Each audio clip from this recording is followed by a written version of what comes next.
What's going on, guys? I'm Mr. Leesboy, and today I'm here with a brand new Tales of the Teenage Mutant Ninja Turtles Mix and Match Mutations Donatello figure by Nickelodeon and Playmates Toys for the brand new Tales of the TMNT series.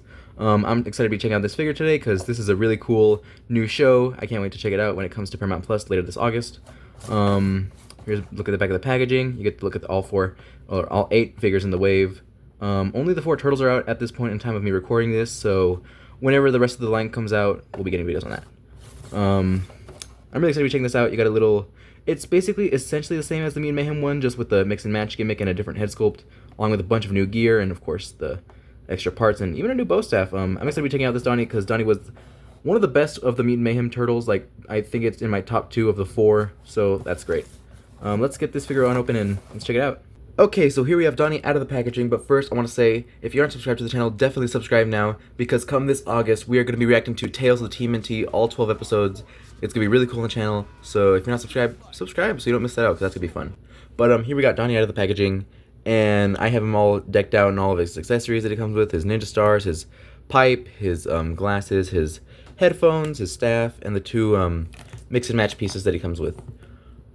This figure is really, really cool. I like it a lot.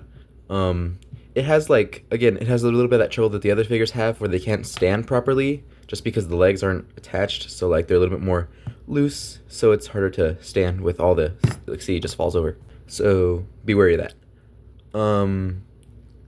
I don't know what to say much about this figure. It's just a really cool figure. It looks almost exactly the same as the other one, just minus the little teeth smirk and all the added accessories, of course. He does come with, like, the accessories that, like, come in the packaging is this big old pipe, which I think we see in that, like, latest trailer, I think, for Tails. I'm not 100% sure, but I'm pretty sure that's what this is. So if that's what he uses throughout the fight with the Mechazoids, that's really great. He does still have his headphones. So this is a new sculpt. This is not the same as the old ones. I appreciate them for doing a new sculpt for the headphones. And also because of the mix and match gimmick, you can also give these to any other character you want. Except for Bishop. That thing doesn't... I don't know what's up with that thing. But we can just take this Ninja Star off, and you can see that the fanny pack is still there, though it's much lower than last time. I assume that's because to make room for the extra pegs, as well as the D being purple this time, so that's really cool. And of course the shoulder strap that he now has. On the back, I also put the other 2 Ninja Stars. I mean, you don't have to put them like this. You can put them however. Heck, if you want, you can just stack all 3 Ninja Stars on top of each other like that. Looks... oh, that's actually a pretty cool shape. Donnie's staff is weird with this one because it's really, really tall. It's taller than Donnie himself, and it doesn't fit the best in... okay, now I just look like a liar. It usually doesn't fit the best in Donnie's, like, strap, but I just look like a liar. But it's really cool to see that it's working now, because now it actually looks great. I love that. This staff is really cool. I'd say it's a bit of an improvement on the last Mutant Mayhem staff, because while I do like how straight and, like, how more, like, fitting the other one felt into the pouch, I just like the whole, like, roundedness of a wooden bow staff, because I don't like it being all blocky like the Mutant Mayhem one was, so that's nice. And his glasses this time are also removable. They just... I don't know how I feel about that, but yeah, there's just little pegs on the side of his head, and those just come off. But you can just put those back on, no big deal. So I would be careful about losing these. Always try to keep them on. Maybe even put a little dab of glue. Not too much, but just enough to keep them in place. Also, Donnie does have a little bit hard time actually holding his staff. Like, if I could just... like, it's hard to get 2-hand bow staff poses that actually look kind of good, because... maybe if I... see, that actually looks kind of decent. I don't know why these things just don't work whenever I try them off camera. He looks pretty good. I'm going to keep him in this pose, actually, from now on. So, yeah. Let's try out the mix and match gimmick. That's what this whole line is based on. He came with a Mechazoid arm and a metal head, which is pretty cool. Oh man, that was a little hard to fit in. I guess the joints on Mechazoid are a little smaller, it would seem. Oh, this is a little tight, actually. Donnie actually looks really cool like this. Donnie obviously being the machine guy, or tech guy, whatever you want to put it, having a robot arm, that seems kind of cool, actually. I like this. It looks pretty cool. You could do some dystopian future thing. I don't know. I'm not going to be doing that because that's a little rough for these, like, kids. They're like, what, how old? They're like 15, 16? They're just little babies. Actually, I don't know why I took that off. That's... oh, yeah, you just take off Donnie's head, and the headphones, they'll just come off because it's at the neck. But if you attach metal head, just put that on there. You can still keep the headphones on if you want. I'm just gonna keep it on for the sake of the video. Yeah, these headphones don't work too well with Metalhead's big old square head. And put that back on. Yeah, that's a little awkward, but I mean, it looks cool, you know. Oh man, I just realized they didn't paint this Metalhead head properly. Like, the eye's a little wonky.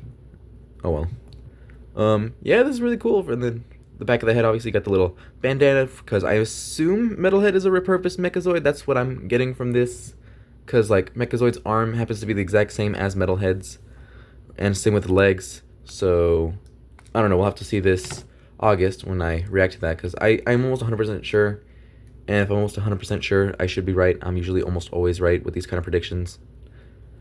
So let's just pop that back on. And let's do a little comparison time between the old Mutant Mayhem Donnie versus the new Tales of the TMNT Donnie. The second I turned off the camera, he fell over. I am not kidding. And here we have my original Day 1 Mutant Mayhem release Donnie. And here we have obviously the Tales of the TMNT Donnie. Wow, this one looks... He looks all like clumped together, I guess. Because the mix and match gimmick lets you have the body accessories. Or, I don't know. You guys know what I'm saying. He looks a lot more... See, there we go. Oh, what the heck? Why does he seem shorter on this one? Is it just me or am I just posing these guys bad? Or is it just because of the wideness of the legs? I don't know. But, okay, now that I have these guys side by side, I can definitely see the clearness of the expression difference. Just the little teeth. And I want to say his eyes look a little bit more frowned on this one. And I did kind of customize the bow stuff a little bit. That's just acrylic paint. It just comes right off. As you can see, the headphone mold sculpt is a different thing entirely. It's different on both of these. I do wish they took the time to make this a white plastic, but there's no white plastic on here, so I assume that would have taken a different whole other process. The fanny pack is lower, and it is also a different color on the new Tails version, which I like that. They're using the colors from the actual TV series, not just the movies. That is great. What the heck? Donnie has a watch? Okay. I didn't realize that. I mean, obviously they have new sculpted bits, but I didn't realize Donnie had a little watch on top of his little wrist guards, which is really cool. Oh yeah, also no phone this time. Donnie has a little phone sticking out of his fanny pack. That's obviously not on this one. And if you compare the back of their shells this time, the straps are very different. The fanny pack just goes over the back of the belt, nothing too crazy. But in this one, it goes under the belt. And obviously there's no strap. And you can even see the difference in the colors of the shells. Even though mine's a little dusty, you can still see this is definitely a much lighter shade of brown on this one, which is really cool. And there's the difference for the things. I think my bandana ends keep getting caught. Are they longer, or is it just... I think they're about the same length. They're just molded slightly differently. Alright, that's pretty cool. Oh, I just hit my camera. So that's a little bit of a comparison. Oh, also, let's compare the bow staffs while we're here. Oh my god. There we go. See, this one's all nice and straight, and this one's a little bit bendy and significantly longer. Look at that. Got almost a whole inch on it. Even the wrap, like, the wrap goes for much longer than just this one. I, again, did also, like, custom paint the markings as well as the little black dots, like the holes. I don't know. There are also two different shades of plastic. This is a much lighter one compared to the darkness of the, like, orangeness of the Mutant Mayhem wood. So that's nice. Overall, which figure do I prefer? I think I'm gonna stick with Mutant Mayhem for this one. I mean, I still love Tails, don't get me wrong. I love Tails. I just like this figure. This is my favorite of the Mutant Mayhem turtles, I think. So I'm just gonna stick with this one. But this one's great, don't get me wrong. This is almost... If this one just had the articulation of the other one, 10 out of 10, you know. This one's still a 10 out of 10 just for its own reasons. So yeah, definitely pick this figure up. Will I buy this figure again just to keep on card? Maybe. I'll probably do that once these figures go on clearance in about a year or two from now, because now all the Mutant Mayhem figures are going on clearance. I assume to make room for this new Tails lineup, which, you know, I don't mind, because like they've been on the shelves for a year. If you haven't gotten them by now, that's kind of on you. But with all that being said, I'm Mr. Lazy Boy. Stay tuned this August, because I'm going to be reacting to Tales of the Teenage Mutant Ninja Turtles on this channel. I love y'all. I'm going to see you tomorrow. Peace.